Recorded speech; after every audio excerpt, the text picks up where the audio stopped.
Sometimes in breaking news, we get orders from federal judges that we like the one that just came out from the chief judge in the Eastern District of Virginia that on the surface strips Lindsay Halligan of her U.S. attorney title in the Eastern District of Virginia and then tries to fill the vacancy with a new help wanted poster. I sort of like that.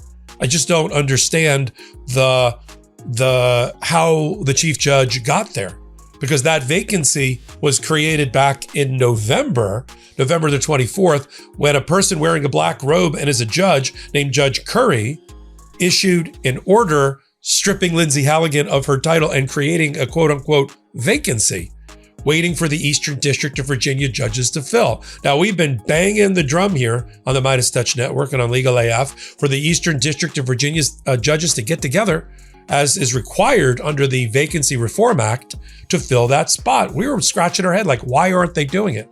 I might have the answer to that mystery in the new order from Chief Judge Hawk, but I just don't agree with how she got there.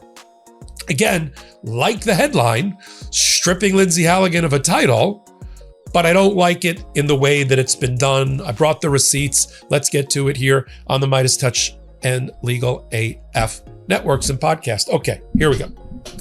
Lindsay Halligan, the novice prosecutor, no prosecutor experience, one of Donald Trump's best friends, gets appointed by him in and around October to do two things.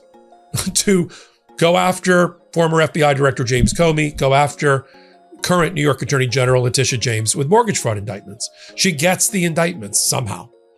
But both parties challenge her title, that she was not properly appointed. She was illegally appointed, unconstitutionally appointed to be a U.S. attorney. See, we have rules about these things. They're baked into the Constitution.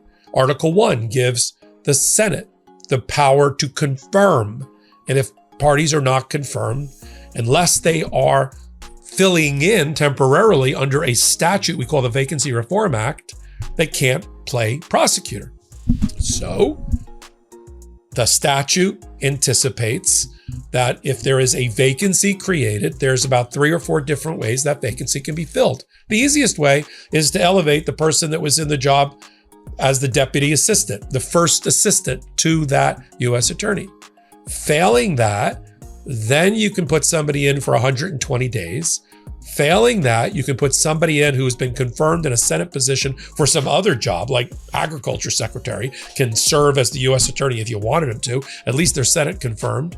And absent that, it gets filled by the judges of the district until the president gets his own person confirmed from the Senate. Well, Trump didn't want to do that. He didn't want to put Lindsay Halligan through the process. He just nominated her on the 13th of January. She's been in the job since October. Now, this all got before a federal judge named Judge Curry, who ruled in November after a hearing and briefing that Lindsay Halligan was illegally appointed. What was her primary basis for that? That she was interim U.S. attorney number 2. There had been an earlier one named Eric Siebert, a Republican, who quit or was fired because he wouldn't go after Comey and Letitia